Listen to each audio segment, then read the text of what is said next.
Part 40 insta empire. दरअसल miss Julie के पास भी रिएक्ट करने का समय नहीं था। उसे भी समझ में नहीं आ रहा था कि क्या तन्मय उस मैटर में इन्वॉल्व है या फिर बेकसूर है। इसलिए उसने ऑफिसर अवंतिका के सामने अपना सर हिलाया और वो भी भेड़चाल का शिकार हो गई। ऑफिसर अवंतिका ने हेल्पलेस फील करते हुए एक गहरी सांस ली और नक्श की ओर देखते हुए बोली, क्योंकि सभी लोग कह रहे हैं कि वो इस मैटर में इन्वॉल्व नहीं है, इसलिए इसे छोड़ना होगा। जैसे ही नक्श ने यह सुना, उसके मुंह से हंसी छूटने लगी। उसने सोचा नहीं था कि ऑफिसर अवंतिका की एबिलिटी इतनी कमजोर होगी। खैर, अब नक्श के हाथ से मामला निकल चुका था। ऑफिसर अवंतिका अपना फैसला ले चुकी थी, इसलिए रिएक्ट करने से कोई फायदा नहीं था। अभी नक्श तन्मय को छोड़ने ही वाला था कि तभी अचानक से उसके चेहरे के एक्सप्रेशंस पूरी तरह से बदल गए। तन्मय का चेहरा देखकर उसे कुछ अजीब सा महसूस हुआ। इतने जवान लड़के के चेहरे पर रिक्लेंस कैसे हो सकते हैं? नक्श समझ गया कि उसे क्या करना है और तुरंत ही नक्श ने तन्मय के चेहरे का मास्क फाड़ डाला। अगले ही पल तन्मय का असली चेहरा सभी के सामने आ गया। उसका असली चेहरा काफी डरावना था, जो पहले के जेंटल चेहरे से बिल्कुल भी मैच नहीं खा रहा था। तुम? तन्मय का असली चेहरा देखकर ऑफिसर अवंतिका की आंखें फटी की फटी रह गई और तुरंत ही उसने तन्मय का कॉलर पकड़ लिया। नक्श सरप्राइज्ड होते हुए ऑफिसर अवंतिका से बोला, क्या आप इसे जानती हैं? ऑफिसर अवंतिका ने अपना सर हिलाते हुए कहा, बहुत अच्छे से। कुछ महीनों पहले सूरत के एक पेंटर आर्टिस्ट को इन दोनों ने 10 करोड़ रुपए का चूना लगाया था। हम काफ़ी समय से उस केस पर इन्वेस्टिगेशन कर रहे हैं, लेकिन हमारे हाथ में कोई सुराग नहीं मिल पाया। अब समझ में आया कि यहाँ खेल क्या चल रहा है। तो क्या ये दोनों वही लोग हैं? नक्श को भी यह यकीन नहीं हो रहा था। हाँ, ये दोनों वही हैं, ऑफिसर अवंतिका ने सर हिलाते हुए कहा।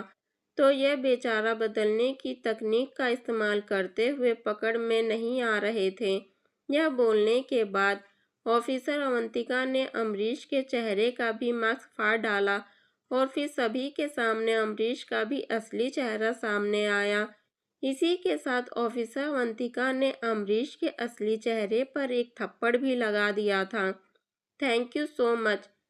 तुमने इन दोनों क्रिमिनल्स को पकड़ने में पुलिस की बहुत मदद की है। तुम्हारा ये कंट्रीब्यूशन मुझे हमेशा याद रहेगा। ऑफिसर अवंतिका ने खुश होते हुए कहा। नक्श ने मुस्कुराते हुए अपना हाथ हिलाया और वहां मौजूद एंटीक शॉप के ओनर्स को देखने लगा, जो लोग पहले तन्मय को बेकसूर बताकर उसका साथ दे रहे थे। वो अब नक्श को सरप्राइज अंदाज में देख रहे थे। तन्मय और अमरीश के चेहरे पर लगे वो मास्क इतने रियल थे कि किसी ने भी कुछ भी सस्पिशियस नोटिस ही नहीं किया था। लेकिन नक्श ने ये सब कैसे देख लिया? उसे इस प्रॉब्लम का अंदाजा कैसे हुआ? ये सवाल सभी के मन में चल रहा था, लेकिन कोई पूछता कैसे? शर्म के मारे अब किसी को कुछ भी बोलने की हिम्मत ही नहीं हो रही थी। जब उन दोनों क्रिमिनल्स को पुलिस वैन में बैठाया गया, तब अचानक से ऑफिसर अवंतिका ने नक्श से कहा, मैं यह जानने के लिए बहुत सीरियस हूँ कि तुम्हें कैसे पता चला कि इन दोनों ने ह्यूमन स्किन मास्क पहने हैं। इसमें सारी गलती तन्मय की है। जब वो मेरी पकड़ से छूटने के लिए छटपटा रहा था, तब मुझे उसके चेहरे की स्किन थोड़ी ढीली दिखाई दी। आमतौर पर ऐसा होता नहीं है। साथ ही साथ मैंने कुछ रिक्लेस भी नोटिस किया और तब मुझे एहसास हुआ कि उसके चेहरे के साथ तो गड़बड़ है। मैंने भी सोचा नहीं था कि ऐसा कुछ होगा, लेकिन मानना पड़ेगा। फिल्में देखकर क्रिमिनल्स को क्राइम करने और भागने में बहुत मदद मिलती है, नक्श ने कैजुअल अंदाज में जवाब दिया। हालांकि जब ऑफिसर अवंतिका ने नक्श से वो सवाल किया, तो नक्श को भी बहुत अजीब लगा, क्योंकि जिस डिटेलिंग के साथ तन्मय और अमरीश ने अपने चेहरे पर वो मास्क लगाया था। किसी के लिए भी उनकी गलती ढूंढ पाना आसान नहीं था, लेकिन नक्श ने ये करिश्मा कर दिखाया। यार, मेरी आई साइड इतनी अच्छी कैसे हो सकती है? नक्श ने मन ही मन सोचा। खैर जो भी है, लेकिन इस बार तो मुझे तुम्हें अच्छे से थैंक यू कहना ही पड़ेगा। अगली बार जब भी मैं फ्री होती हूँ तो हम डिनर पर चलते हैं। ट्रीट मेरी तरफ से होगी। यह बोलते हुए ऑफिसर अवंतिका पुलिस वैन में बैठी और उन दोनों क्रिमिनल्स को लेकर वहां से निकल गई।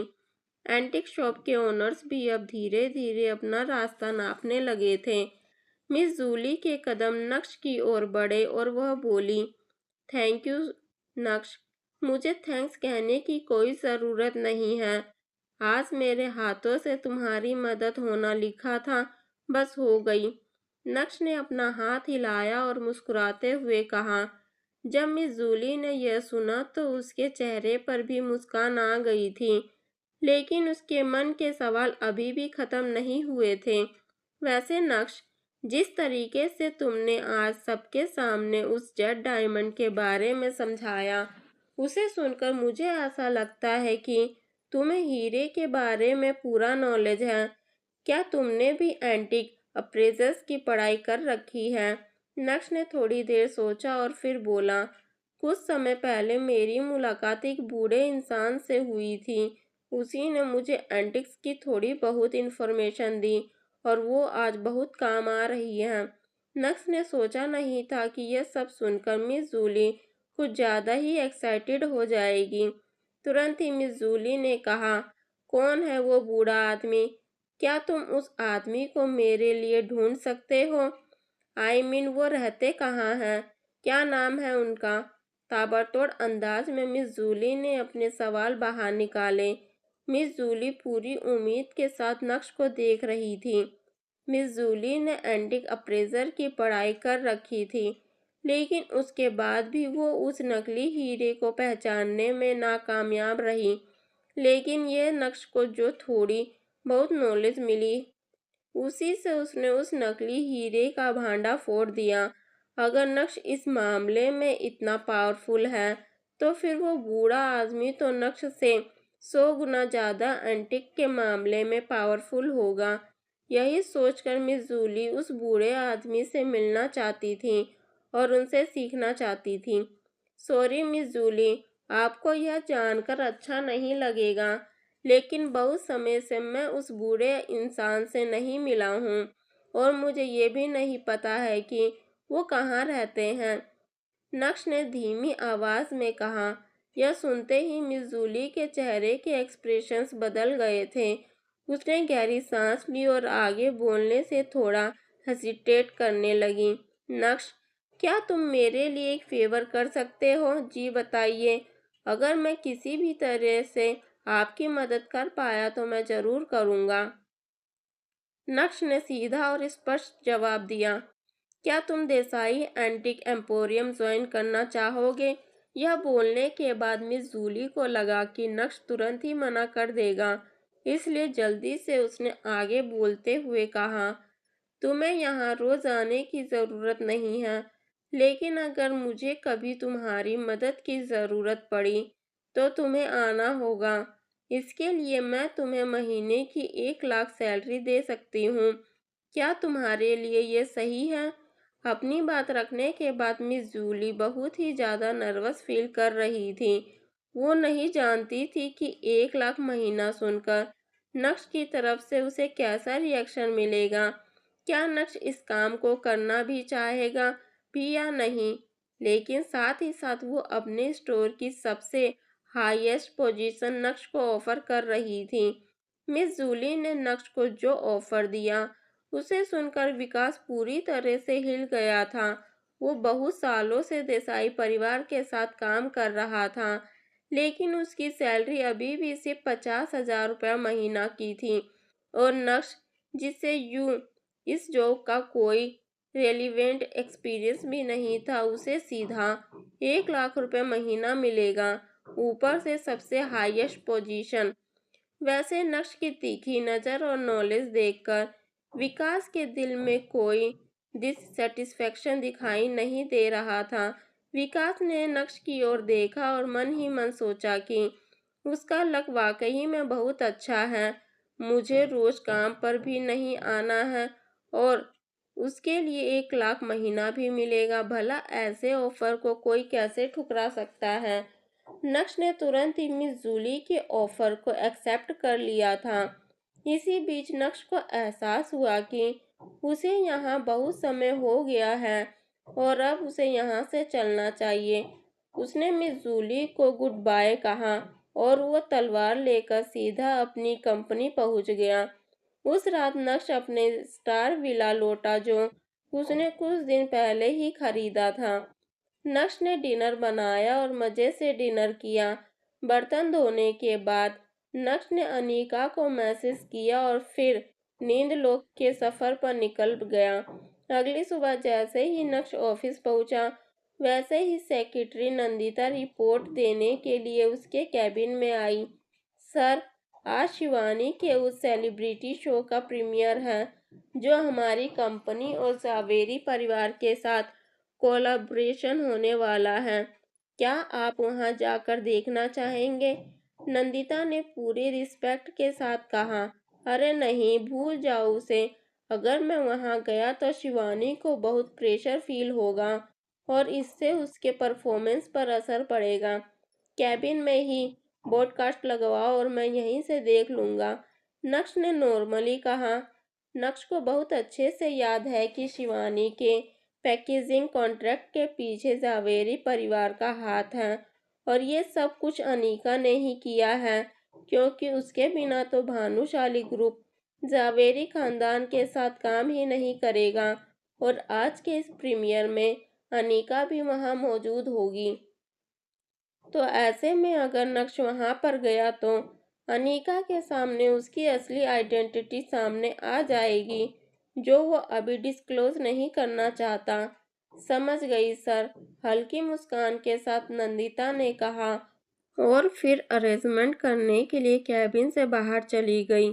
आधे घंटे बाद नक्श अपने लैपटॉप पर शिवानी को परफॉर्म्स करते हुए देख रहा था। आज ग्रैंड प्रीमियर था और सभी की निगाहें शिवानी पर ही थी। लेकिन अचानक से पब्लिक के चिल्लाने की आवाज़ें आने लगीं। दरअसल जब शिवानी परफॉर्म कर रही थी तब म्यूजिक के बीट्स बीच बीच में गायब हो रहे थे। इस वजह से शिवानी अपने स्टेप्स भी भूल रही थी और जब उसके स्टेप्स और म्यूजिक के बीच कोई कोऑर्डिनेशन नहीं हो रहा था तो उसकी परफॉर्मेंस किसी रिहर्सल जैसी लग रही थी। ये सब वहाँ की पब्लिक को बिल्कुल भी पसंद नहीं आया और आता भी कैसे। आज की इस परफॉर्मेंस को देखने के लिए उन्होंने टिकट जो खरीदा था, हर तरफ से अब शोर ही शोर सुनाई दे रहा था। शिवानी ने थोड़ा इंतजार भी किया जिससे वो बीट्स पकड़ सके, लेकिन बैक स्टेज पर लगातार गड़बड़ हो रही थी और अंत में शिवानी ने चिढ़ते हुए अपना पैर जमीन पर पटका और स्टेज से चली गई। ये सब देखकर नक्श को बहुत गुस्सा आया। गुस्से में नक्श ने अपना हाथ जोर से टेबल पर मारा और सेक्रेटरी नंदिता को बुलाते हुए कहा, यह सब आखिर चल क्या रहा है? सर प्लीज़ आप गुस्सा मत होइए, मैं अभी अपने तरीके से इन्वेस्टिगेट करती हूँ। यह बोलते हुए नंदिता थोड़ा साइड में गई और उसने किसी को कॉल किया। अचानक से जब नक्श का ध्यान टेबल पर गया तो वो पूरी तरह से चौंक गया। वो table high quality glasses material से बनी थी, लेकिन नक्श ने ऐसा हाथ मारा कि उस ग्लास में दरार आ गई थी। यह देखते ही नक्श ने अपने हाथ को घूरने लगा और मन ही मन सोचने लगा कि इतनी ताकत उसमें कहाँ से आ गई है। उसने हाथ इतनी जोर से नहीं मारा था कि ग्लास टूट जाए। उसे अपनी ताकत पर यकीन नहीं हो रहा था। उसी समय सेक्रेटरी नंदिता ने कॉल कट किया। नक्श ने तुरंत ही टेबल पर कुछ डॉक्यूमेंट्स रख दिए जिससे नंदिता को उस टेबल के बुरे हाल न दिखे, वरना नक्श को इसका भी कोई झूठा एक्सप्लेनेशन देना पड़ेगा। सर, मैंने इन्वेस्टिगेशन कर ली है। शिवानी की परफॉर्मेंस में 4 लोग और इन्वॉल्व थे, जिनकी ड्यूटी बैक स्टेज पर थी।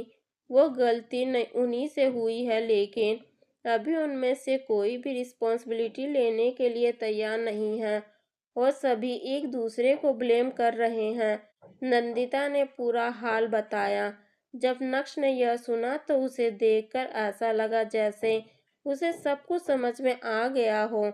तुरंत ही उसने नंदिता को आदेश दिया, तुम जाओ और उन चारों को मेरे ऑफिस में आने को कहो। मैं खुद देखूंगा कि गलती किसकी है। जी सर। हालांकि नंदिता के मन में भी खूब सारे डाउट थे, लेकिन उसने नक्श से डायरेक्टली पूछने की हिम्मत नहीं की। नंदिता के वहां से जाने के बाद नक्श ने तुरंत ही एक नंबर डायल किया। हेलो कार्तिक, कहाँ पर है? यार, मुझे तेरी एक हेल्प चाहिए। क्या तू अभी आ सकता है? हाँ, मैं ऑफिस में ही हूँ, अभी आ जा। करीब 1 घंटे बाद वो 4 लोग जिन्हें नक्श ने ऑफिस में आने के लिए कहा था, वो भानुशाली ग्रुप पहुंच गए थे। जैसे ही वो सभी नक्श के कैबिन में घुसे, वैसे ही उनके सामने कार्तिक बैठा था, जिसके हाथ में सिगार था।